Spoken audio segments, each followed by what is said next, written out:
Welcome to YR TV. నేను రంజిత్. ఈరోజు ప్రధానంగా కూడా ఒక అంశం రాష్ట్ర వ్యాప్తంగా చర్చనీయాంశంగా మారబోతుంది. ఎందుకంటే బీఆర్ఎస్ పార్టీకి సంబంధించిన శ్రేణులందరినీ కూడా ఒక్కొక్కరిగా కూడా గృహ నిర్బంధం చేయడం వెనుక ప్రధానమైన కారణం ఏంటి? మరోపక్కన తెలంగాణ రాష్ట్ర వ్యాప్తంగా పూర్తి స్థాయిలో ఇక్కడ ప్రజాస్వామ్యం ఉంది, ప్రజాస్వామ్యం అమల్లో ఉంది, భారత రాజ్యాంగం ప్రకారమే మేము నడుచుకుంటామంటూ కూడా చెప్పిన పరిస్థితి కనబడింది.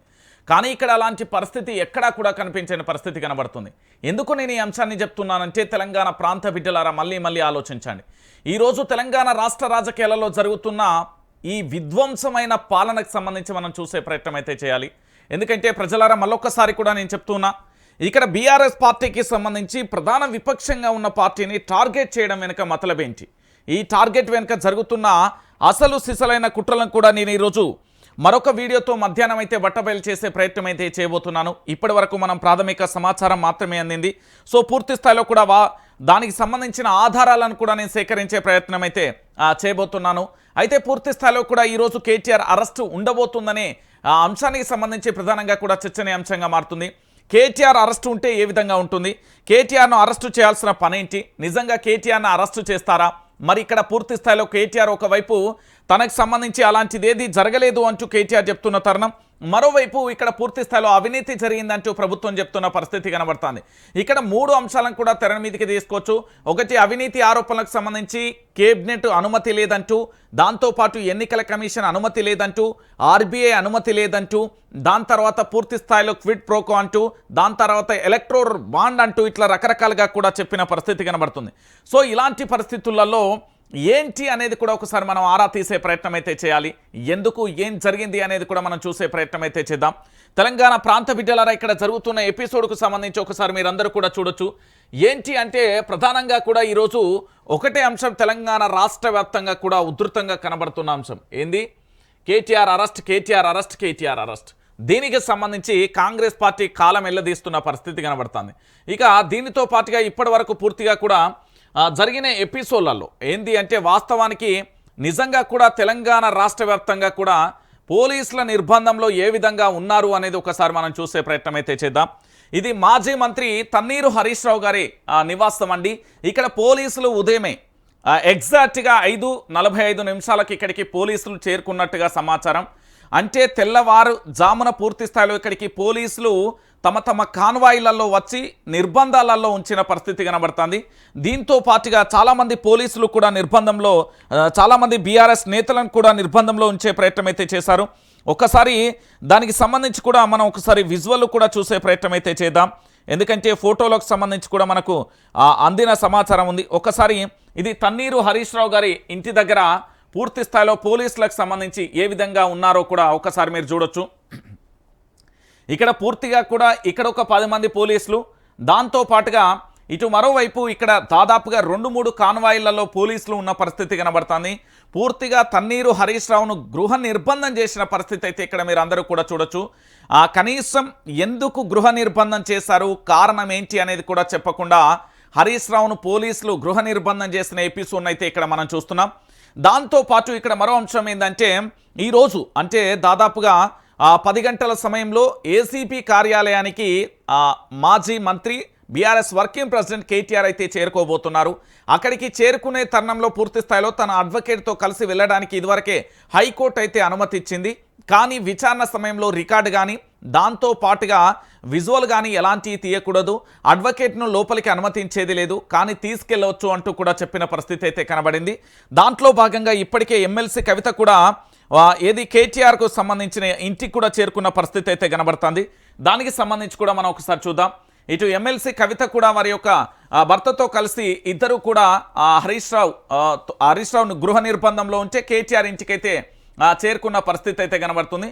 ఒకసారి మీరు అందరూ కూడా చూడొచ్చు. కవిత కేటీఆర్ ఇంటికి వెళ్తున్న విజువల్కు సంబంధించి మీరు చూడొచ్చు. పూర్తిగా కూడా కవిత దంపతులు ఇద్దరు కూడా కేటీఆర్ దగ్గరికి వెళ్తున్న విజువల్ అయితే మీరు చూస్తున్నారు. ఈరోజు ఏసీపీ కార్యాలయం ముందు విచారణ అయితే ఉంది. విచారణకు సంబంధించి ఇటు అడ్వకేట్తో కలిసి పూర్తి స్థాయిలో కూడా కేటీఆర్ను తీసుకెళ్లే ప్రయత్నం అయితే కేటీఆర్ వెళ్ళబోతున్నారు. ఇలాంటి తరుణంలో తన సోదరి కూడా అక్కడికి చేరుకున్న తరుణాన్ని ఇక్కడ మనం విజువల్లో చూడొచ్చు.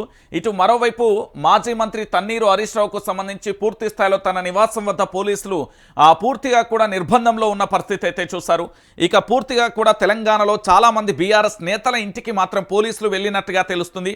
పోలీసులు ఎక్కడికక్కడ కూడా నిర్బంధాలను ఉంచినట్టుగా తెలుస్తుంది. బీఆర్ఎస్ నేతలకు సంబంధించి దాదాపుగా ఇప్పటికే చాలామంది బీఆర్ఎస్ నేతలను కూడా అదుపులోకి తీసుకునే ప్రయత్నం అయితే చేస్తున్నారట. గృహ నిర్బంధాలు కూడా జరుగుతున్నాయట. పోలీసులకు సంబంధించి వెళ్తున్నారు అంటూ కూడా మనం విశ్వసనీయ వర్గాల నుంచి సమాచారం అవుతుంది. ఇప్పటి వరకు తెలంగాణలో ఈరోజు ఏసీపీ కార్యాలయం ముందు పూర్తి స్థాయిలో కేటీఆర్ హాజరు కాబోతున్నారు. 10 గంటల సమయంలో అక్కడికి చేరుకుంటారు. నందినగర్ తన నివాసం నుంచి పూర్తి స్థాయిలో వెళ్తారు. తన అడ్వకేట్తో కలిసి వెళ్ళబోతున్నారు. అయితే ఇక్కడ విషయం ఏంటి అంటే ఇప్పటికే మాజీ మంత్రిని హరీష్ రావును రానివ్వకుండా గృహ నిర్బంధం పోలీసులు చేశారు. ఇటు మరోవైపు ఎమ్మెల్సీ కవిత దంపతులకు సంబంధించి ఇద్దరు కూడా కేటీఆర్ నివాసానికి అయితే చేరుకున్నారు. ఇక కేటీఆర్ తన అడ్వకేట్తో కలిసి విచారణకు హాజరు కాబోతున్న పరిస్థితి కనబడుతుంది. మొత్తానికి ఫార్ములా ఈరేక్స్ కేసుకు సంబంధించి ఇది 2022లో జరగకపోయిన 2023లో జరిగింది. దీనికి సంబంధించి ప్రాసెస్ అంతా 2022లోనే జరిగింది.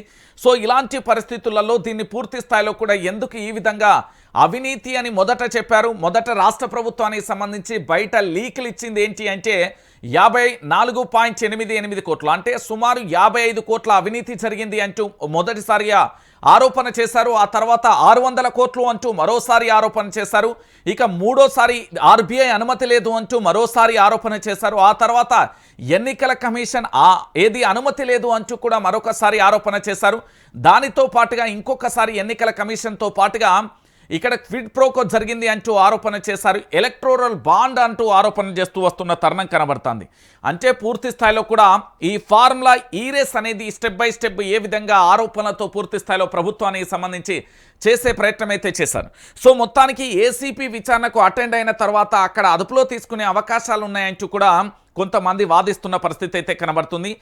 ఏసీపీ విచారణకు వెళ్ళిన తరుణంలో తన అడ్వకేట్తో వెళ్ళినప్పుడు కేటీఆర్కి ఇక్కడ జరిగే లాభం ఏంటి అంటే ఏ ప్రశ్న అడిగితే ఏం సమాధానం చెప్పొచ్చు, దాంతోపాటు ఎలా ఉండొచ్చు, దానితో పాటుగా ఎలాంటి సమాధానాలు ఇవ్వచ్చు అనేది ఇది కేటీఆర్కు లాభంగా మారుతుంది.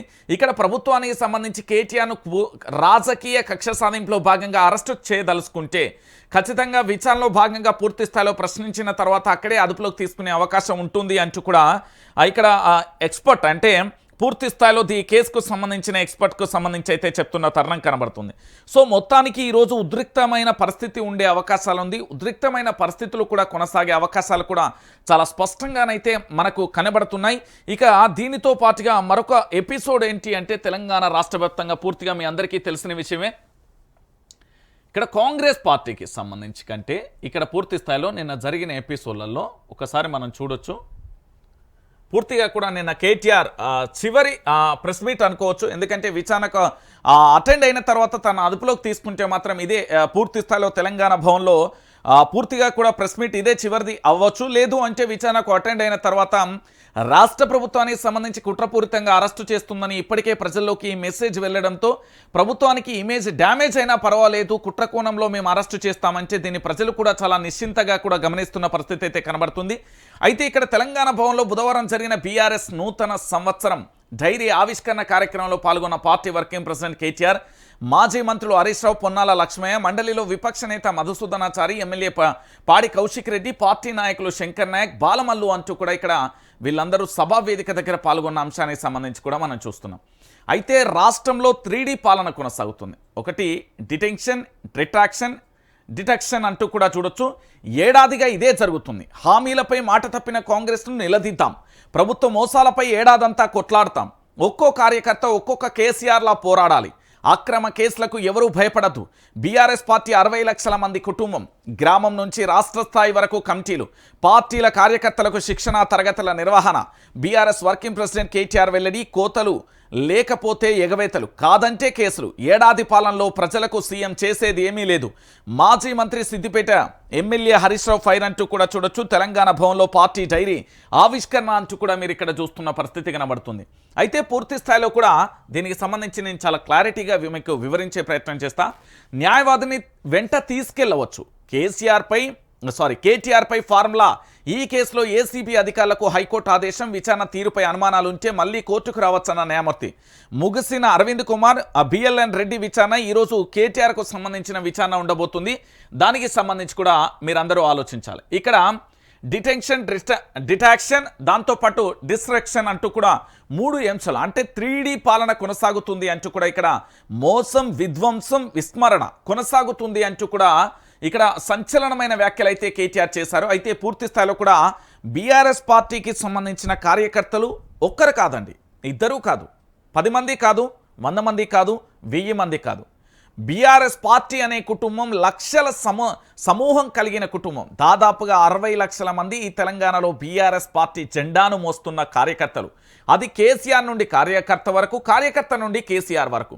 ఈ 60 లక్షల మంది పూర్తి స్థాయిలో కూడా బీఆర్ఎస్ పార్టీకి వెన్నుదండగా నిలిచి బీఆర్ఎస్ పార్టీ వర్కింగ్ ప్రెసిడెంట్కు సంబంధించిన ఈరోజు జరగబోయే ఏసీపీ విచారణ అనంతరం కూడా దాని తర్వాత భవిష్యత్తులో అనేక రకాలుగా కార్యక్రమాలు నిర్వహించేందుకైతే సిద్ధమవుతున్న పరిస్థితి కనబడుతుంది.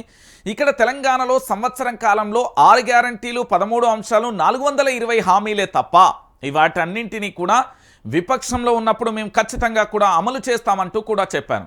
కానీ వాస్తవానికి వీటన్నింటినీ టాపిక్ డైవర్షన్ చేయడం కోసం రకరకాల ఎత్తుగడలు కూడా జరిగాయి. దాంట్లో మొదటగా అభయస్తం అనే ఫామ్ వచ్చింది, ఆ తర్వాత హైడ్రా అనే ఎపిసోడ్ పుట్టుకొచ్చింది, ఆ తర్వాత మూసి అనేది పుట్టుకొచ్చింది, ఆ తర్వాత ప్రశ్నించే గొంతుకలను అరెస్టు చేయడం పుట్టుకొచ్చింది, ఆ తర్వాత నాయకుల మీద కేసులు, విచారణలు, దాంతోపాటు అరెస్టులు. ఇవే తెలంగాణ రాష్ట్ర వ్యాప్తంగా ప్రస్తుతం ఈ సంవత్సర కాలంలో జరిగింది.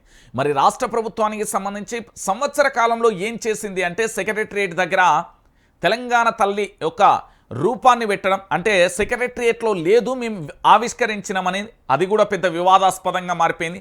అమరవీరుల స్మారక చిహ్నం దగ్గర ఆల్రెడీ తెలంగాణ తల్లి ఉంది అంటూ కూడా బీఆర్ఎస్ వాదించడం, రాజీవ్ గాంధీ విగ్రహం పెట్టడం, ఇవి తప్ప తెలంగాణలో ఇంకా చేసింది ఏమీ లేదు అనేది కాంగ్రెస్ పార్టీకి సంబంధించి క్లారిటీగా అర్థమైపోతుంది. సో ఇక్కడ జరిగేది ఏంటంటే ఏడాది పాలనకు సంబంధించి ఏ ఒక్కరిని అడిగినా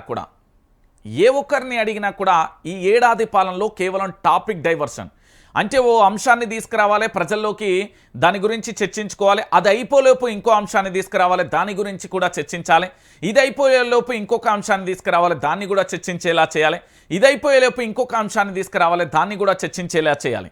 ఇది తెలంగాణ రాష్ట్ర వ్యాప్తంగా పూర్తి స్థాయిలో జరుగుతున్న చర్చ, ఇంతకు మించి ఇంకేం లేదు. సో ఏడాది పాలనపై ఇక్కడ హరీష్ రావు వ్యాఖ్యలు చేసినా లేకపోతే కేటీఆర్ వ్యాఖ్యలు చేసినా వాస్తవ కోణం ఏంటి అంటే ఏం లేదు. ప్రభుత్వ పరిపాలన గురించి మనం ఏమన్నా మాట్లాడుకోవాలంటే ప్రభుత్వం ఏదైనా చేస్తే కదా మాట్లాడుకోవడానికి, అంతకు మించి చేసింది ఏం లేదు. 6 గ్యారంటీలు 13 అంశాలలో కేవలం నయానో భయానో చేసింది ఏదైనా ఉన్నది అంటే ఆ ఫ్రీ బస్సు తప్ప ఇంకేం లేదు. ఎందుకంటే గ్యాస్ సిలిండర్లకు సంబంధించి ఫ్రీ ఇస్తానంటే ప్రజలు గగ్గోలు పెడతారు. ఇక ఫ్రీ కరెంట్ అని మాట్లాడితే ఇక ఉరికిచ్చి వచ్చే పరిస్థితి అయితే తెలంగాణ రాష్ట్ర వ్యాప్తంగానైతుంది. సో పూర్తి స్థాయిలో కూడా ఇక్కడ ఈరోజు కేటీఆర్కు సంబంధించిన విచారణలో భాగంగా పూర్తి స్థాయిలో ఏం జరుగుతుంది అనేది ఉత్కంఠగానైతే కొనసాగుతుంది. ఇందులో ఇప్పటికే రేవంత్ రెడ్డికి సంబంధించి పూర్తి స్థాయిలో ఏం చేసిండు అంటే మంత్రులతో మౌనంగా ఉంటున్నాడు. ఇదివరకు రేవంత్ రెడ్డి గలగలగలగలగల అని మాట్లాడేటోడు, కానీ ఇప్పుడు మాట మౌనంగా మారిపోయింది. మంత్రులతో ఎలాంటి అంశాలు కూడా చర్చించట్లేదు. దానితో పాటుగా ఇంకొక అంశం ఏంటంటే మంత్రుల దగ్గర కూడా ఎలాంటి అంశాలను చెప్పట్లేదు. ఇంకొక ప్రధానమైన ఎపిసోడ్ ఏంటి అంటే తన అనుచరులకు కూడా ఎలాంటి అంశాలను కూడా పంచుకోవడం లేదు అనేది కూడా చర్చ కొనసాగుతుంది. సో భవిష్యత్తులో అంటే ఈరోజు ఎలాంటి స్కెచ్ ఉన్నది అనేది కూడా మనం ఆరా తీయాల్సిన అవసరం అయితే కనబడుతుంది. ఇక దానితో పాటుగా మరొక అంశాన్ని చూడొచ్చు. ఈ పచ్చని తెలంగాణలో ఆర్థిక సంక్షోభమా? ఇది నేను చెప్పిన మాట కాదు, ప్రముఖ గొప్ప వ్యక్తి చెప్పేలు.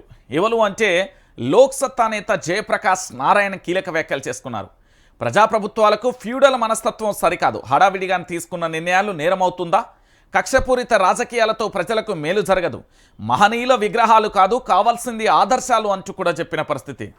తెలంగాణ అంటే తెలంగాణ అద్భుత రాష్ట్రమైన అదృష్ట రాష్ట్రమైన హైదరాబాద్ లాంటి ఆర్థిక పరిపుష్టి ఉన్న గొప్ప నగరం తెలంగాణకు ఉన్నది. ఇటువంటి అవకాశాలు ఉన్న చోట ఆర్థిక సంక్షోభమా అని లోక్సత్తా నేత మాజీ ఎమ్మెల్యే జయప్రకాష్ నారాయణ ఆందోళన వ్యక్తం చేశారు. ఆర్థిక పరిపుష్టికి అవసరమైన అన్ని వనరులు ఉన్న చోట అస్వస్థత ఏంది విధానాల, దాంతోపాటు అనేక రకాలుగా కూడా ఇక్కడ సంక్షోభం ఉంది అని చెప్పడం మాత్రం చాలా బాధాకరం అంటూ కూడా చెప్పిన పరిస్థితి కనబడుతుంది. నేనేమంటున్నానంటే తెలంగాణ ప్రాంత బిడ్డలారా మీరు మళ్ళీ ఆలోచించండి. ఈ తెలంగాణ రాష్ట్ర వ్యాప్తంగా ఇప్పటికే జేడీ లక్ష్మీనారాయణ ఒక సంచలనమైన వ్యాఖ్యలు చేశారు. తెలంగాణలో ఏదైనా పని కావాలంటే ఖచ్చితంగా లంచాలు ఇవ్వాల్సిందే. ఇక్కడ జయప్రకాష్ నారాయణ ఏం చెప్తున్నాడు అంటే, తెలంగాణలో ఆర్థిక సంక్షోభమా? ఇది వినడానికే ఆశ్చర్యంగా ఉందే. హైదరాబాద్ లాంటి మహానగరాన్ని పెట్టుకుని, ఆర్థిక పరిపుష్టి కలిగిన నగరాన్ని పెట్టుకుని ప్రభుత్వాలు ఇలా మాట్లాడడం ఏంటి? ఆ తెలంగాణ రాష్ట్రానికి గొప్ప అదృష్టమే హైదరాబాద్. తెలంగాణ రాష్ట్రానికి గొప్ప ఏంది అంటే ఆర్థిక పరిపుష్టే హైదరాబాద్ అంటూ కూడా వారు చెప్పిన పరిస్థితి కనబడుతుంది. అంటే పూర్తి స్థాయిలో కూడా తెలంగాణ రాష్ట్ర వ్యాప్తంగా పచ్చని తెలంగాణలో ఆర్థిక సంక్షోభం లేదు. ఇది తెలంగాణ రాష్ట్ర వ్యాప్తంగా కూడా ఆర్థిక వనరులు బాగానే ఉన్నాయి. కానీ ప్రభుత్వ ఏది అంటే మనస్తత్వం వల్ల, అసమర్థమైన ఆలోచన వల్ల, అసమర్థమైన నిర్ణయాల వల్ల, అసమర్థమైన ఏంది అంటే వాళ్ళ ఇష్టానుసారంగా వ్యవహరించడం వల్ల ఈరోజు ఆర్థిక పుష్టికి సంబంధించి చర్చ జరుగుతుందే తప్ప మరొకటి లేదు అనేది తెలంగాణ రాష్ట్ర వ్యాప్తంగా కూడా చర్చ జరుగుతున్న పరిస్థితి కనబడుతుంది. ఇక దీంతో పాటు నిన్న జరిగిన బాధాకరమైన సన్నివేశం ఇది. మహిళా రైతుపై పోలీసుల ప్రతాపం, పరిహారం అడిగినందుకు దౌర్జన్యం, ఆత్మహత్యకు ప్రయత్నించిందని చెప్పి దవాఖానకు తరలించిన పోలీసులు. నేను పురుగుల మందు తాగలేదు, పోలీసులే ఇష్టం వచ్చినట్లు కొట్టి తీసుకుపోయారు. బాధితురాలు కమల. చిన్న కాళేశ్వరంపై మహదేవ్పూర్లో 2వ రోజు కొనసాగిన ఆందోళన. ఎలేశ్వరంలో పోలీసుల మోహరింపు, బలగాలతో కాలువ పనుల కొనసాగింపు. తమ భూమికి పరిహారం ఇచ్చిన తర్వాతే చిన్న కాళేశ్వరం కెనాల్ పనులు కొనసాగించాలని స్థానిక రైతులు చేస్తున్న ఆందోళన 2వ రోజు సాగుతుంది. జయశంకర్ భూపాలపల్లి జిల్లా మహదేవ్పూర్ మండల్ పరిధిలోని ఎలేశ్వరం అనే గ్రామంలో కమల అనే మహిళా రైతు కాలువలో దిగి పొక్లైన్కు అడ్డుపడ్డారు. ఆత్మహత్యకు ప్రయత్నించిందని ఆరోపిస్తూ పోలీసులు ఆమెను దౌర్జన్యంగా కూడా దవాఖానాకు తరలించారు. ఇది తెలంగాణ ప్రాంత బిడ్డలారా, ఇంతకంటే దారుణం ఏముంటుందండి? పోలీస్, POLICE పోలీసులకు సంబంధించి నేను ఆల్రెడీ భారత రాజ్యాంగాన్ని తెచ్చిన, దానితో పాటు పోలీసులు అరెస్టు చేస్తే ఏం చేయాలనేది దానికి సంబంధించి కూడా నేను ఒక బుక్ను తీసుకొచ్చిన, మీ అందరికీ చూపెట్టిన. తెలంగాణలో నిజానికి కూడా ఒక అంశం చెప్తున్నా, చాలా బాధాకరమైన విషయం. కేవలం పోలీసులు ప్రజల కోసం పనిచేస్తున్నారా, లేకపోతే ముఖ్యమంత్రి యనుమల రేవంత్ రెడ్డికి సైన్యంగా పనిచేస్తున్నారా అనేది ఆలోచనలో పడిపోయి తెలంగాణ ప్రాంత బిడ్డలు. కమల అనే ఇక్కడ మహిళా రైతుకు సంబంధించి తను ఎలాంటి పురుగుల మందు తీసుకోలేదండి. తను చాలా క్లారిటీగా చెప్పింది, నేను ఎలాంటి పురుగుల మందు తీసుకోలేదు, నా పొలంలో కాలువ దవ్వుతున్నారు, ఆ కాలువకు అడ్డంగా పోయినా, ఎందుకంటే మాకు పరిహారం ఇవ్వమని చెప్పిన, పరిహారం ఇచ్చిన తర్వాత మీరు ఏమన్నా చేసుకోర్రా నాయనా అని కూడా చెప్పిన. కానీ అలాంటిది ఏదీ చేయకుండా పూర్తి స్థాయిలో మా భూమిలో కాలువ తీస్తున్నారు, ఆ కాలువ తీయకుండా పోయి అక్కడ కూర్చున్నా, అంతే. ఆ కూర్చున్న పాపానికి పూర్తి స్థాయిలో కెనాల్ పనులను కొనసాగించవద్దు, మాకు పరిహారం ఇచ్చిన తర్వాత మీరు ఏదైనా చేయమని చెప్తే నన్ను ఆత్మహత్య చేసుకుంటున్నది పురుగుల మందు దాగింది అని చెప్పేసి నన్ను దవాఖానాకు తరలించిలు. అసలు నేను పురుగుల మందే దాగలే, పురుగుల మందే అంటే ఏంటిదో కూడా మాకు పూర్తి స్థాయిలో ఆ రోజు తెలియదు. ఎందుకంటే మేము వ్యవసాయ పనులు చేసుకుంటూ మా భూమిలలోకి వెళ్ళి కెనాల్ కాలువ పోతున్నది, దానికి సంబంధించి పరిహారం ఇవ్వండి, పరిహారం ఇచ్చిన తర్వాత మీరు ఏదైనా చేయమండి అంటూ ఆ కమల అనే మహిళా రైతు చెప్పింది. కానీ ఇక్కడ విషయం ఏంది అంటే, ఈ కమల అనే మహిళా రైతు విషయం వాదన ఇలా ఉంటే మరి పోలీసులు ఇంత నిర్బంధంగా ఎందుకు చేస్తున్నారు అనేది కూడా అర్థం కాని పరిస్థితి కనబడుతుంది. అసలు వాస్తవానికి రైతులకు సంబంధించి న్యాయం జరిగే ఏ వర్గాన్ని కూడా రేవంత్ రెడ్డి సర్కార్ సంతోషంగా ఉంచలేకపోతున్నది అంటే అతిశయోక్తి కాదండి. నేను ఎందుకు ఈ విషయాన్ని చెప్తున్నానంటే తెలంగాణ ప్రాంత బిడ్డలకు కూడా అర్థం కావాలి. ఒక రైతు ఆత్మహత్యకు పాల్పడలేదు, పురుగుల మందులు తాగలేదు, పురుగుల మందు డబ్బా లేదు, కానీ పోలీసులు మాత్రం ఆసుపత్రికి తరలించారు. పురుగుల మందు దాగింది, పురుగుల మందు డబ్బా దాగింది అంటూ ఆరోపించిన పరిస్థితి కనబడుతుంది. తన పొలంలో నుంచి కాలువ పోతుంది, ఆ కెనాల్ కాలువకు సంబంధించి ఏదైతే ఉందో మాకు నష్టపరిహారాన్ని ఇవ్వండి, ఆ తర్వాత మీరు ఏం చేసుకుంటారో చేసుకోర్రి అని ఆ పొక్లేన్ ఏదైతే ఉందో దానికి అడ్డం పడ్డందుకు పూర్తి స్థాయిలో ఆత్మహత్యకు ప్రయత్నించింది అని ఆరోపిస్తూ దౌర్జన్యంగా ఆ మహిళా రైతును తీసుకుపోయారు. ఇక ఇంతకంటే దారుణం, ఇంతకంటే దౌర్జన్యం ఈ తెలంగాణలో బహుశా మీరు ఎప్పుడు చూడరేమో, వినడరేమో. ఎందుకు చెప్తున్నా అంటే ఇంతకంటే బాధాకరమైన విషయం ఇంకొకటి కనబడదు. ఇంత దారుణమా అండి తెలంగాణ ప్రాంత బిడ్డలారా? పోలీసులకు సంబంధించి పూర్తి స్థాయిలో కూడా ఇక్కడ దాంతోపాటుగా ఇంకొక అంశాన్ని కూడా మీరు చూడాలి. నిన్న మనం చదివింది సబ్ రిజిస్ట్రార్పై వేటు, 154 ఫ్లాట్ల రిజిస్ట్రేషన్లో నిబంధనల ఉల్లంఘన. ఏది పూర్తి స్థాయిలో ఏది అగురువనం సెగ ఏంది బినామీల పేరుతో కాంగ్రెస్ నేత భూదంద నమస్తే తెలంగాణ కథనంతో బహిర్గతం విచారణకు ఆదేశించిన ఉన్నతాధికారులు అక్రమాలు నిగ్గు తేల్చడంతో చర్యలు మొదలు ఇక బాధితులతో రాజీ సదరు నేత ప్రయత్నం ప్రజాప్రతినిధి అక్రమాలపై ఇంటెలిజెన్స్ ఆరా అంటూ కూడా చెప్పిన పరిస్థితి అయితే కనబడుతుంది. యాదాద్రి భువనగిరి జిల్లా యాదాద్రి గుట్ట సబ్ రిజిస్ట్రార్ గోపీనాయక్పై వేటు పడింది. అక్రమ రిజిస్ట్రేషన్లకు పాల్పడినట్లుగా నిగ్గు తేలడంతో అతన్ని సస్పెండ్ చేస్తున్నట్టు జిల్లా సబ్ రిజిస్ట్రార్ హరికోట్ల రవి వెల్లడించారు. బుధవారం నమస్తే తెలంగాణ పత్రిక అగరువనం సంబంధించి ఆరగింత పేరుతో కథనాన్ని ప్రచురించింది. కాంగ్రెస్ ప్రజాప్రతినిధి కనుసన్నలలో యాదగిరిగుట్టలో జరుగుతున్న భూదందాను వెలుగులోకి తీసుకువచ్చిన కథనానికి సంబంధించి మనం చూసాం. అయితే వాస్తవం ఏంటంటే ఈ అగరువనానికి సంబంధించి ఇది 40 ఎకరాల భూమి అండి. ఇక్కడ పూర్తి స్థాయిలో రేవంత్ రెడ్డి సర్కార్ అధికారంలోకి వచ్చిన తర్వాత రియల్ ఎస్టేట్ అనేది భారీగా పడిపోవడంతో ఆ రియల్ ఎస్టేట్ పడిపోయిన తర్వాత ఇక ఏమి చేయాలో దిక్కుతోచని పరిస్థితులలో అది అక్కడే ఆగిపోయింది. అయితే ఈ రియల్ ఎస్టేట్ చేసే వ్యాపారికి ఒక మార్వాడి కుటుంబానికి సంబంధించిన వ్యక్తి 4 కోట్ల నుంచి 6 కోట్ల రూపాయలకు సంబంధించి అప్పు ఇచ్చిన పరిస్థితి కనబడుతుంది.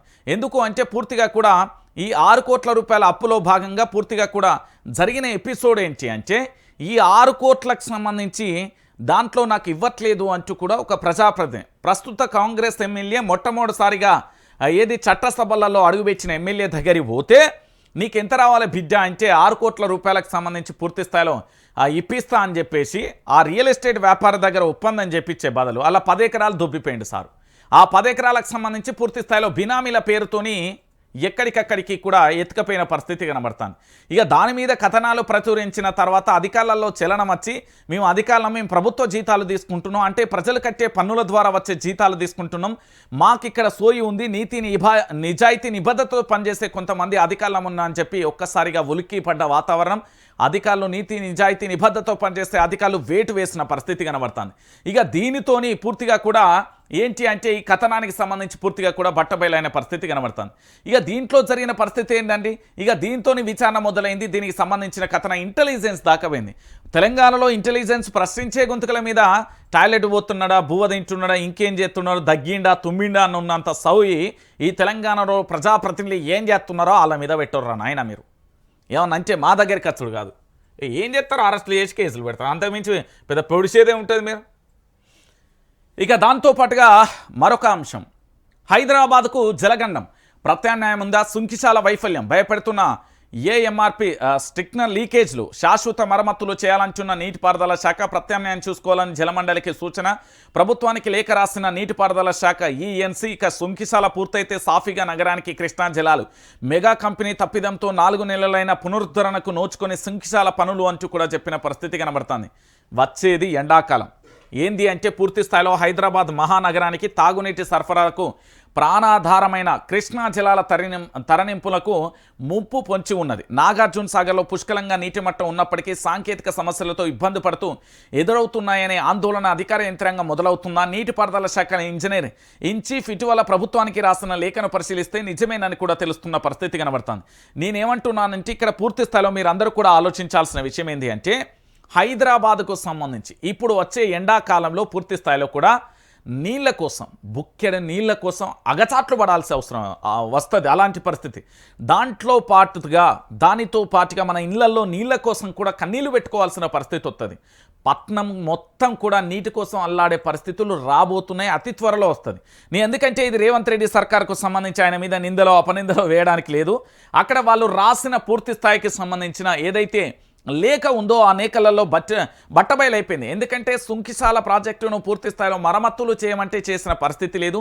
ఈ మెగా కంపెనీకి సంబంధించి 6 నెలలైన పునరుద్ధరణకు కూడా నోచుకునే పరిస్థితి కనబడుతుంది అంటే ఒకసారి మీరు అందరూ కూడా ఆలోచించాల్సిన పరిస్థితి కనబడుతుంది. ఇంతకంటే దారుణం, ఇంతకంటే ఘోరం ఇంకొకటి ఏది ఉంటుంది అనేది కూడా మీరు అందరూ కూడా ఆలోచించాలి. ఇక దానితో పాటుగా ఇంకొక అంశాన్ని కూడా మీ అందరూ కూడా చూడండి. ఇక తెలంగాణ రాష్ట్ర వ్యాప్తంగా ఇగో చూసిలా కింగ్ ఫిషర్ బీర్లు బంద్ అనేది హిన్క్లేన్ బీర్ల సహా సప్లై నిలిపివేత, 1000 కోట్లకు పైగా బకాయిలు సరఫరా నిలిపివేశామన్న యునైటెడ్ బ్రూవరీ అంటూ కూడా చూడొచ్చు. ఇక రాష్ట్రంలో కింగ్ ఫిషర్ హిన్కెన్ బీర్ల అమ్మకాలను నిలిపివేనన్నట్లు యునైటెడ్ బ్రూవరీ ప్రైవేట్ లిమిటెడ్ బుధవారం ఓ ప్రకటనలో తెలిపింది, తెలంగాణలో నిర్వహణకు నష్టాలు భారీగా కొనసాగుతున్నందున రాష్ట్ర బేవరేజ్ కార్పొరేషన్ లిమిటెడ్కు మా బీర్ల సరఫరాలను వెంటనే నిలిపివేయాలని నిర్ణయించుకున్నాం. మా ఉత్పత్తులు అందించేందుకు బేస్ ధరలలో ఎలాంటి పెరుగుదల లేదు. దీని ఫలితంగా మాకు నష్టాలు భారీగా పెరిగిపోతున్నాయి. ఇప్పటి వరకు ప్రతి బీరు నష్టానికి అమ్ముకున్నాం. ఇక టీజీబీసీఎల్ నుంచి రావాల్సిన బకాయిలు కూడా భారీగా పెండింగ్లో ఉన్నాయంటూ కూడా చెప్పిన పరిస్థితి కనబడుతుంది. ఇక మీ అందరికీ కింగ్ ఫిషర్ బీర్ ఎందుకు ఆగిపోయింది అనేది కూడా నేను చెప్పాలి. తెలంగాణ రాష్ట్ర వ్యాప్తంగా వీళ్ళు వచ్చిన తర్వాత, అధికారంలోకి వచ్చిన తర్వాత, అదేదో పక్క రాష్ట్రమైన మహారాష్ట్రనో లేకపోతే మధ్యప్రదేశో అక్కడికి సంబంధించిన బీర్లకు సంబంధించి ఇక్కడికి రాబోతున్నాయి. ఏదో ఉండే బిగ్ ఏదేదో బీర్లు రకరకాలుగా బూమ్ రకరకాల పేర్లతో కూడిన బీర్లు తెలంగాణలోకి ఎంట్రీ ఇవ్వబోతున్నాయి. ఆ బీర్లను తాగి ఆ రాష్ట్రంలో చాలామంది చనిపోయారు అని బీఆర్ఎస్ పార్టీ ఎలిగేషన్ చేయడం, క్రిషాంకుకు సంబంధించి ఆధారాలతో సహా బయట పెడితే ఆయన మీద కూడా కేసు అయిపోయిన పరిస్థితి కనబడతాను. సో ఇలాంటి పరిస్థితులలో ఏం చేసిల్లంటే కొన్ని రోజులు వీటికి సంబంధించిన నీటి సప్లైని ఆపేసిలు. ఈ కింగ్ ఫిషర్ రకరకాలకు సంబంధించి వీటిని పూర్తి స్థాయిలో ఇక్కడికి సంబంధించి నిషేధించాలంటే వాటిని అనేక రకాలుగా కూడా ఆర్థిక కొరతను సృష్టిస్తే నష్టాలు వస్తున్నాయి కాబట్టి వాళ్ళు ఆగిపోయే ప్రయత్నం చేస్తారు. ఇది జూపల్లికి సంబంధించి 3,000 కోట్ల స్కామ్ అనేది అప్పట్లో పెద్ద రచ్చరచ్చగా మారింది. లేదు అసలు ఆ స్కామ్కు ఆ జీవోకు నాకు ఎలాంటి సంబంధం లేదు అంటూ కూడా జూపల్లి చెప్పిన పరిస్థితి కూడా మీరు చూస్తారు. సో ఇలాంటి పరిస్థితులలో ఇప్పుడు జరిగిన ఎపిసోడ్ మీ అందరికీ కూడా తెలిసిన విషయమే. ఈ జూపల్లి చెప్పిన ఎపిసోడ్లలో భాగంగా పూర్తి స్థాయిలో కూడా జూపల్లి చెప్పిన ఎపిసోడ్కు సంబంధం లేకుంటూ అంటూ కొన్ని రోజులు ఇది పోస్ట్ పోన్ అవుతూ వచ్చిన పరిస్థితి కనబడింది. అంటే ఏదైనా ఒక దానిని కృత్రిమ కొరత చూపించడం లేదా దానికి సంబంధించి తెలంగాణలో భారీగా కూడా సేల్ అవుతూ ఉంటే దాన్ని నష్టాల బాటలో నడిపించిన తర్వాత ఏం చేయవచ్చు, వాళ్ళకు నచ్చిన బ్రాండ్లను తెలంగాణలో మొత్తానికి సప్లై చేయవచ్చు. ఇప్పుడు గదే జరుగుతుంది. గానాడు జరిగిన ఆ రాష్ట్రానికి సంబంధించిన బూమ్ బీరకాయ లొట్ట పీసు అవి బీరకాయ వచ్చినాయి కదా బీర్లు, ఆ పేర్లతో కూడిన ఇప్పుడు మళ్ళీ ఎంట్రీ ఇస్తాయి. ఇవన్నీ కూడా ఆర్థికంగా కృత్రిమ కొరత సృష్టించి వాటికి సంబంధించిన రేట్లను పెంచకుండా వాటిని పూర్తి స్థాయిలో నష్టాల బారిలో వాళ్ళంతటా వాళ్ళే వెళ్ళిపోయే విధంగా రాష్ట్ర ప్రభుత్వం చేసిన ఒక కుట్ర. ఆ కుట్రలో భాగంగానే కింగ్ ఫిషర్ బీర్లు అనేది పోయింది అనేది మందుబాబులు కూడా తెలుసుకోవాల్సిన పరిస్థితి కనబడుతుంది. ఇక దానితో పాటుగా మరొక అంశాన్ని కూడా చూడొచ్చు. ఏంది కాంగ్రెస్ క్విడ్ ప్రోకో అనే పదం కొద్ది రోజులుగా విపరీతంగా వినబడుతుంది. ఇది లాటిన్ పదం, సహకారానికి ప్రతీక కదా. సహకారాన్ని అందించే సందర్భాలలో దీన్ని వాడతారు. అంటే మనకు తెలిసిన వాళ్లకు ఏదైనా సహాయం చేస్తామనుకోండి, ఆ తర్వాత దానికి ప్రతిఫలంగా వారు ఏదైనా మనకు సహాయం చేస్తారనుకోండి, దాన్నే క్విడ్ ప్రోకో అనవచ్చు. ఫార్ములా ఈ రేస్ కేసులో ఇలాగే జరిగిందని కాంగ్రెస్ ఆరోపించింది. కానీ ఇక్కడ గ్రీన్కో సంస్థకు నేరుగా ప్రభుత్వం ఎలాంటి లావాదేవీలు జరగలేదు. కానీ కాంగ్రెస్ అధికారంలోకి వచ్చిన ఏడాదిలోనే క్విడ్ ప్రోకో లాంటి సంఘటనలు చాలా జరిగినట్టుగా కూడా కనిపిస్తుంది. ప్రతిపక్షాలు కూడా ఇవే ఆరోపణలు కూడా వినిపిస్తున్న పరిస్థితి కూడా కనబడుతుంది. ఏంటి అసలు రేవంత్ సర్కార్పై తీవ్ర విమర్శలు. కాంగ్రెస్కు మెగా 110 కోట్ల ఎలక్ట్రోల్ బాండ్లు. మెగా కృష్ణారెడ్డి మంత్రి పొంగులేటికి చెరి సగం కొడంగల్ లిఫ్ట్ కాంట్రాక్ట్. సుంకిశాల గోడ కూలిన మెగాపై no action. Office of profit నిబంధనలు ఉల్లంఘించిన పొంగులేటి ఇంట్లో ఈడీ రైట్స్కు నో స్టేట్మెంట్. సీఎం భావమర్దికి అమృత్ టెండర్లు. సీఎం వియంకుడికి కేంద్రం ఉద్దదీపాన ప్యాకేజ్లు అంటూ కూడా మనం చూస్తున్న పరిస్థితి కనబడుతుంది. ఇక దానితో పాటుగా అన్ని క్విడ్ ప్రోకో అనే అవి విపక్షాలు ఆరోపిస్తున్న పరిస్థితి కనబడుతుంది. సో మొత్తానికి క్విడ్ ప్రోకో నాకు ఏదైనా లాభం చేకూర్చు, నీకు నేను ఏదైనా లాభాన్ని చేకూరుస్తా. ఇదే తెలంగాణ రాష్ట్ర వ్యాప్తంగా జరుగుతున్న చర్చ. సో ఇలాంటి పరిస్థితులలో వాస్తవాలను మీరు కూడా తెలుసుకోవాలి. నెంబర్ 1 క్విడ్ ప్రోకో అని చెప్తున్న కాంగ్రెస్ పార్టీకి నా దగ్గర ఒక 7 అంశాలు ఉన్నాయి. వీటికి సంబంధించి సమాధానం చెప్తుందా లేదా అనేది కూడా చూడాలి. నెంబర్ 1 కాంగ్రెస్ పార్టీకి మెగా కంపెనీ నుంచి 110 కోట్ల ఎలక్ట్రోల్ బాండ్లు ఎందుకు ఇచ్చింది? మెగా కృష్ణారెడ్డికి 1126.85 కోట్ల విలువైన కొడంగల్ లిఫ్ట్ ప్యాకేజీ కాంట్రాక్ట్ ఇచ్చింది కాబట్టి 110 కోట్లు వీళ్లకు మెగా కృష్ణారెడ్డికి కాంగ్రెస్ ప్రభుత్వం లబ్ధి చేకూర్చింది కాబట్టి కాంగ్రెస్ పార్టీకి వీళ్ళు చందా ఇచ్చిలా. నెంబర్ 1. నెంబర్ 2 మెగా సంస్థ నిర్మించిన సుంకిశాలలో కూలిన రీటెన్నెల్కు సంబంధించిన వాళ్ళు చర్యలు తీసుకుని సర్కార్ రాష్ట్ర ప్రభుత్వం ఏర్పాటు చేస్తున్న స్కిల్ యూనివర్సిటీకి 200 కోట్ల రూపాయల డొనేషన్ ఇచ్చింది మెగా కంపెనీ.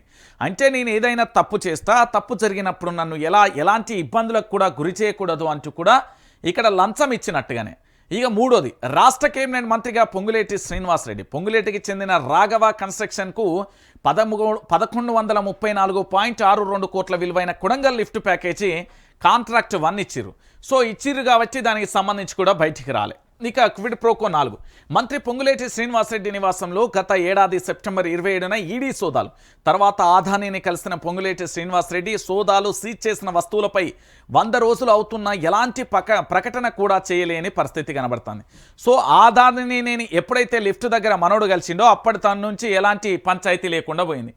ఇక దానితో పాటు క్విడ్ ప్రోకో 5 తెలంగాణ రాష్ట్ర ముఖ్యమంత్రిగా రేవంత్ రెడ్డి ఆయన బామ్మర్ది సూదిని సుజన్ రెడ్డికి చెందిన షోదా కన్స్ట్రక్షన్కు 1137 విలువైన కోట్లకు సంబంధించిన అమృత టెండర్లు వచ్చినాయి.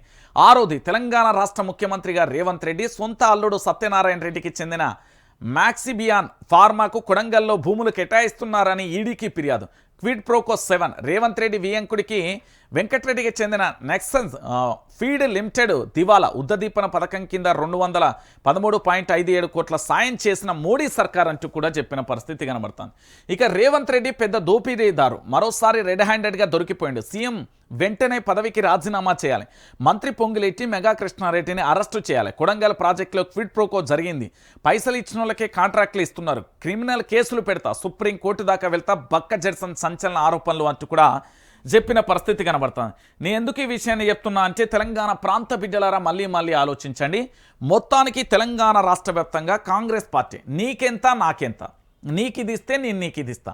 క్విడ్ ప్రోకో చేసేది ఎవరు, క్విడ్ ప్రోకో చేస్తున్నది ఎవరు, ఆరోపణలు ఎవరిపై చేస్తున్నారు, ఏం జరుగుతుంది అనేది కూడా మనం చూడాల్సిన పరిస్థితి కనబడుతుంది. ఇది ప్రధానంగా కూడా తెలంగాణ రాష్ట్ర వ్యాప్తంగా జరుగుతున్న అంశం. ఇక దాంతోపాటుగా ఇంకొక అంశాన్ని కూడా చూడొచ్చు. ఏంది అంటే పూర్తి స్థాయిలో కూడా ఇగో ఇక్కడ సినిమా రేట్లపై మాట తప్పిన రేవంత్. గేమ్ చేంజర్ టికెట్ల రేట్లు పెంపునకు అనుమతి. అసెంబ్లీలో మాట ఇచ్చి తప్పిన రేవంత్ రెడ్డి రిలీజ్ రోజు బెనిఫిట్ షోలకు అనుమతి. టికెట్పై అదనంగా 150 వరకు పెంపునకు అనుమతి అంటూ కూడా చెప్పిన పరిస్థితి కనబడుతుంది. ఏంది ఇది మీకు తెలియదా? ఇప్పుడు సినిమా ఎవరిది? గేమ్ చేంజ్ ఓవరా? ఎవరిది? రామ్ చరణ్ది. మెగా ఫ్యామిలీకి సంబంధించి ఆంధ్రప్రదేశ్లో ఉప ముఖ్యమంత్రి ఎవరు? పవన్ కళ్యాణ్. ఆయన ఏ పార్టీతో అలయన్స్లో ఉన్నారు? తెలుగుదేశం పార్టీ. వీళ్ళ గురువు గారు ఎవరు? నారా చంద్రబాబు నాయుడు. మరి ఏం జరుగుతుంది ఈడ? గదే జరుగుతుంది. అల్లు అర్జున్ ఎపిసోడ్కు సంబంధించి ఈరోజు మధ్యాహ్నం 12 గంటలకు నేను రిలీజ్ చేయబోయే సంచలనమైన కథనాన్ని మీరు చూడుర్రి. 12 గంటలు లేదా సాయంత్రం 7 గంటలకు రిలీజ్ చేస్తా. పూర్తి సంబంధించిన ఆధారాలతో సహా అసలు ఏం జరిగింది, రేవంత్ రెడ్డికి ఎక్కడ కోపం వచ్చింది, అల్లు అర్జున్కి రేవంత్ రెడ్డికి ఎక్కడ చెడింది అనే ఎపిసోడ్ పూర్తి స్థాయిలో మీ ముందుంచే ప్రయత్నం అయితే చేస్తా. ఇది మెగా ఫ్యామిలీకి ఈయన వత్తాసు పలుకుతున్నాడు అని చెప్పి అంటే నేను ఏదైనా మాట చెప్తా అప్పటి మంది అని చెప్పడంలో ఎలాంటి డౌట్ లేదు. ఈయన ఏమి చేయడు అనే విషయాన్ని కూడా మీరు అందరూ కూడా గుర్తుపెట్టుకోవాలి. యనుమల రేవంత్ రెడ్డికి సంబంధించి పూర్తి స్థాయిలో కూడా తెలంగాణ రాష్ట్ర వ్యాప్తంగా జరుగుతున్న ప్రతి అంశాన్ని కూడా మీరు చూడరు. ఎందుకు నేను ఈ విషయాన్ని చెప్తున్నానంటే ఈరోజు పూర్తి స్థాయిలో కూడా ఎక్కడికెక్కడ అరెస్టుల విషయంలో కానీ ఇతరత్ర కానీ మీరందరూ కూడా చూస్తున్న పరిస్థితి అయితే కనబడుతుంది. సో మొత్తానికి ఈరోజు ఏది కేటీఆర్కు సంబంధించి ఏసీపీ విచారణకు వెళ్తున్నారు. తనకు మద్దతుగా ఎమ్మెల్సీ కవిత దంపతులు వెళ్ళడం, ఇటు మరోవైపు తనకు మద్దతుగా కదులుదామనుకున్న హరీష్ రావును గృహ నిర్బంధం చేసిన పరిస్థితి కనబడుతుంది. ఈరోజు విచారణలో అరెస్టు చేస్తారా లేదా అనేది కూడా మనం వేచి చూడాలి.